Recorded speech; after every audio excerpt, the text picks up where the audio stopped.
स्वागत है आपका आपके अपने YouTube चैनल पर। तो चलिए शुरुआत करते हैं आज के द हिंदू एडिटोरियल वोकैबुलरी की डॉक्यूमेंट की पीडीएफ के लिए आप मुझसे टेलीग्राम ग्रुप पे जुड़ सकते हैं और टेलीग्राम ग्रुप का नाम है आरजी क्लासेस। पहले एडिटोरियल से पहला वर्ड है आज का क्लियरवॉयंस। क्लियरवॉयंस यहाँ पे नाउन की तरह यूज़ हुआ है वर्ड। क्लियरवॉयंस का मतलब होता है चीज़ों को की तह तक पहुँचना, या हम कई बार बोलते हैं ना जैसे कि उसके पास सिक्स सेंस है, उसे आभास हो जाता है कि क्या घटना घटने वाली है, दिव्य दृष्टि या कोई इस तरह की सेंस रखना, असाधारण दृष्टि, उसे बोला गया है clairvoyance. Clairvoyance is the magical ability to gain information about an object, person, location और physical event through extrasensory perception. Synonyms है फॉरसाइट, इंट्यूशन, इनसाइट, प्रिकॉग्निशन और पामिस्ट्री। एंटोनिम्स है इग्नोरेंस, सर्टेनिटी और सर्टिट्यूड। और हाँ, मुझे एक आज कमेंट भी आया था, मुझे नाम अभी थोड़ा दिमाग से स्किप हो गया। मुझे बोल रहे थे कि सर आप कट कॉपी पेस्ट करते हैं, पता नहीं क्या वो बोलना चाह रहे थे। तो मैं आपको कह दूं कि देखिए, मैंने लिटरेचर तो ऐसा कोई किया नहीं है कि मैं अपने ही तरफ से वर्ड्स को बनाऊं या अपने ही चीज़ें तरीक़ों को रखूं। तो कहीं ना कहीं से मैंने भी सिनोनिम्स, एंटोनिम्स और एग्जाम्पल ये उठाया है, आपके लिए कंपाइल की है वोकैबुलरी। तो उनको मैं कहना चाहूँगा कि वो क्या बोलना क्या चाह रहे हैं, कि मैं कहाँ से। मैंने सिर्फ एक पोस्ट किया था आज कि मैं वोकैबुलरी सुबह के समय नहीं डाल पाऊँगा, थोड़ी कोई समस्या थी या कोई काम था मुझे, तो इस कारण मैं सुबह वोकैबुलरी अपलोड नहीं कर पाया। तो पता नहीं क्या कहना चाह रहे थे, क्लियरली मैंने पूछा भी उनसे। और मज़े की बात तो ये है किसी का कोई कमेंट भी नहीं आया, उसके विरोध में कोई कमेंट आप लोगों ने भी नहीं किया कि उसके आप रिप्लाई करें। ये मुझे बड़ी हैरानी हुई, हैरानी की बात थी ये। चलिए कोई बात नहीं, छोड़िए, आगे बढ़ते हैं, आपकी मर्जी। Lineage. Someone's lineage is the series of families from which they are directly descended. lineage का मतलब होता है वंशावली होना, जाति, कुल, या किसी का क्या वंश है, कहाँ से किसी का ओरिजिन हुआ है, उसे बोला जाता है lineage. Synonyms है family, ancestry, line और descent. Antonyms है predecessor, extraction, offspring और origin. प्रोलिफरेशन का मतलब तो वैसे कोई जो इस तरह के परमाणु हथियार या इस तरह के जो हथियार होते हैं उनका प्रचार, वेपन्स का प्रचार, बढ़ना, बढ़ोतरी करते रहना, उसमें प्रचार फैलाव होना उसका। यहाँ पे सिंपल बात की गई थी, किसी भी चीज़ की बढ़ोतरी की सेंस में उसे बोला गया था proliferation. The rapid increase in number, specially a rapid increase in number of deadly weapons. Synonyms है growth, spread, expansion, enlargement. Antonyms है डिक्लाइन, अबेटमेंट, कटबैक और alleviation. virulent, a virulent disease or poison is extremely powerful and dangerous. virulent का मतलब होता है ऐसी कोई बीमारी या ऐसा कोई जहर जो हमारे स्वास्थ्य के लिए बहुत ज़्यादा हानिकारक हो, विषैला, खतरनाक और गंभीर, उसे बोला गया है virulent. सिनोनिम्स है bitter, caustic, vitriolic, poisonous. Antonyms है kind, benevolent, harmless और sympathetic. Scarcely. You use scarcely to emphasize that something is only just true or only just the case.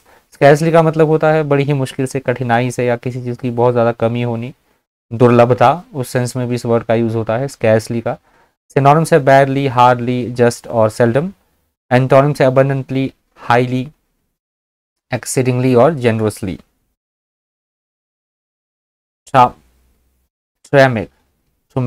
Traumatic.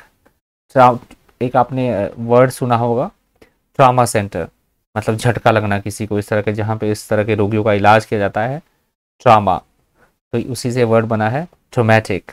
A traumatic experience is very shocking and upsetting and may cause psychological damage.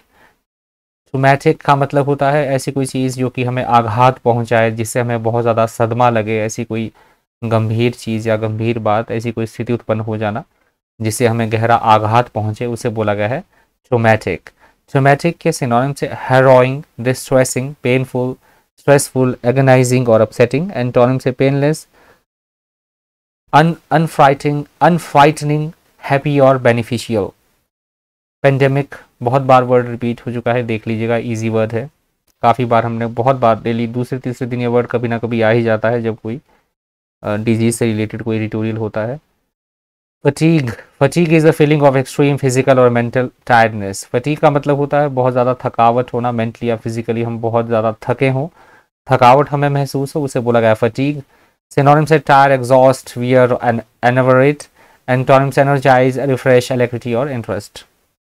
Inevitable, that cannot be avoided or prevented from happening. ये भी बहुत बार word आ चुका है। और एक बात और ध्यान दीजिए, मैं हमेशा ये कोशिश करता हूँ कि जो रिपीट वर्ड हो, लगातार रिपीट हो रहे हैं, जितने भी नए वर्ड्स हैं, तो मैं सारे वर्ड्स लेता हूँ एडिटोरियल में से। मुझे कई बार कमेंट भी आता है कि सर आप नए वर्ड लीजिए, तो बेहतर बिल्कुल जितना हो सकता है नए से नए वर्ड जितने भी होते हैं मैं सारे ही ले लेता हूँ, और जितने पिछले भी होते हैं मैं तो वो भी स्किप नहीं करता हूँ। तो आप भरोसा रखिए, आप एडिटोरियल पढ़िए तो आपको पता लगेगा कि मैं सारे वर्ड्स को ले रहा हूँ। अदरवाइज फिर लीड एडिटोरियल की अगर बात करते हैं तो लीड एडिटोरियल अगर मैं लेता हूँ तो उसमें भी सारे रिपीट वर्ड्स ही होते हैं। जो सभी दूसरे यूट्यूबर्स भी, दूसरे टीचर्स भी जो एडिटोरियल में से वोकैब लेते हैं, ये 2 ही एडिटोरियल होते हैं, जिसका मैं टेलीग्राम पे लिंक आपको डेली बेसिस पे दिया ही करता हूँ। तो आप रीड कीजिए पहले एडिटोरियल, तब जाके आप कमेंट किया कीजिए, वैसे ही फालतू में कमेंट मत कीजिए। तो ये वर्ड देख लीजिएगा। नेक्स्ट वर्ड है relentless. Something bad that is relentless never stops और never becomes less intense. Relentless का मतलब होता है ऐसी कोई चीज़ जो कि बिना रुके चलती रहे, निरंतर, लगातार, उसे बोला गया है रिलेंटलेस। सिनोनिम से इनएक्सॉरेबल, अनरिलेंटिंग, इनफ्लेक्सिबल और परसिस्टेंट। एंटोनिम से एंडिंग, इंटरमिटेंट, बेनेवलेंट और स्पोरेडिक। कॉम्प्लेसेंस। कॉम्प्लेसेंस वर्ड यहाँ पे नाउन की तरह यूज हुआ है। कॉम्प्लेसेंस का मतलब होता है हम अपने आप से संतुष्ट है कि जो हम कर रहे हैं वो मैं बस संतुष्ट हूँ अपने आप से, कोई मुझे पेन नहीं लेना है, मैं सेल्फ सेटिस्फाइड हूँ जो मैं कर रहा हूँ, ऐसी भावना रखना, उसे बोला गया है कॉम्प्लेसेंस। आत्मसंतुष्टि होना। काम और secure satisfaction with one self और one lot.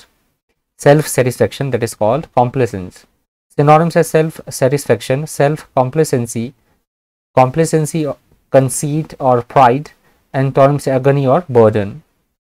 Naive. If you describe someone as naive, you think that they lack experience and so expect things to be easy or people to be honest or kind.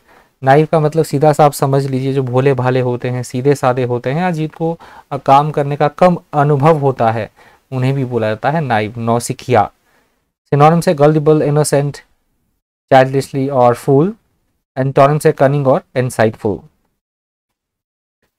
Stratagem, new word है, note कर लीजिएगा। Stratagem, stratagem का मतलब होता है हम अपना फायदा देखने के लिए किसी तरह का कोई दांव पेच चल रहे हैं, कोई चाल चल रहे हैं, तिकड़म चला रहे हैं, कोई युक्ति चल रहे हैं, उसे बोला जाता है stratagem. A stratagem is a plan that is intended to achieve a particular effect, often by deceiving people. Synonyms है trick, scheme,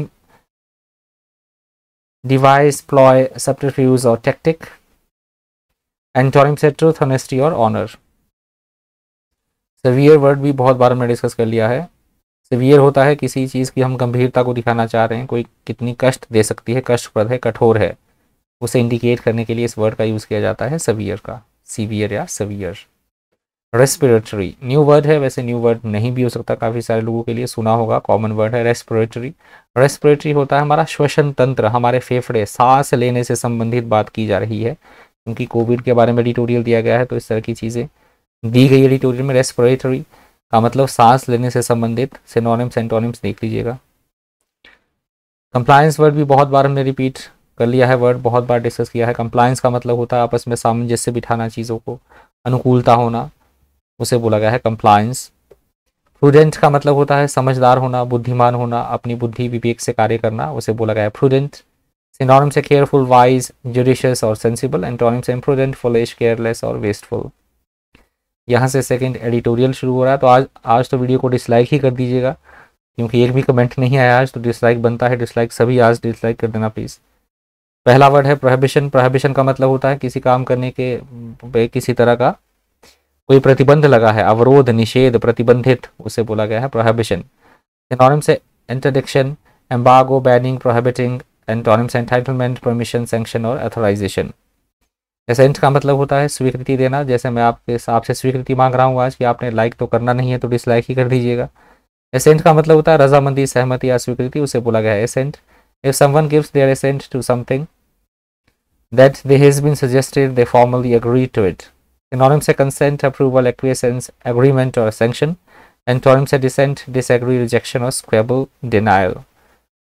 competence, competence easy word है, न्यू वर्ड भी है वैसे, और हमने डिस्कस नहीं भी किया है अभी तक, तो नोट कर लीजिएगा। कॉम्पिटेंस का मतलब होता है किसी काम को करने की हमारी बिल्कुल ज़ील हो हमारे अंदर, मतलब योग्यता रखते हैं हम कोई काम करने की, क्षमता रखते हैं, सामर्थ्य है हमारे अंदर किसी काम को करने का, स्किल है, उसे बोला गया है competence. Competence is the ability to do something well or effectively. Synonyms है ability, capability, proficiency, skill or expertise. Antonyms है inability, inadequacy और incapability. Gubernatorial, 2-3 दिन पहले भी ये वर्ड आया था gubernatorial, उस समय राज्यपाल से संबंधित बात कही गई थी।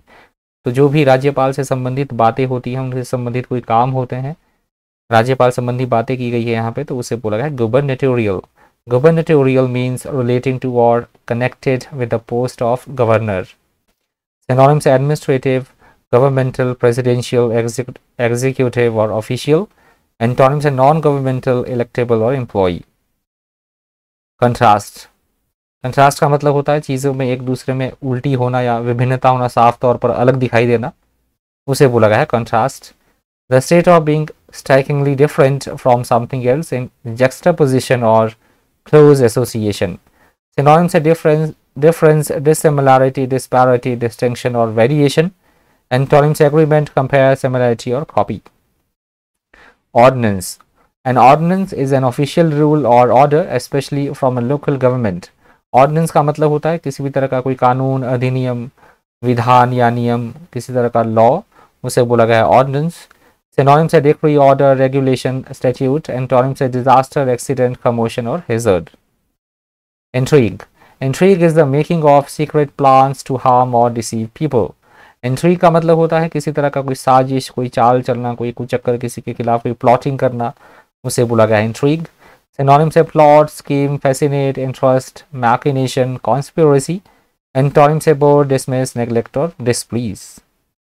इन कंजंक्शन विद, ये लास्ट वर्ड है आज का और ये फ्रेज की तरह वर्ड यूज हुआ है। इन कंजंक्शन विद का मतलब होता है चीज़ों का, किन्हीं भी दो चीज़ों के में तालमेल बिठाना, साथ साथ होना, किसी तरह का संगम होना, जोड़ होना, उसे बोला गया है इन कंजंक्शन विद.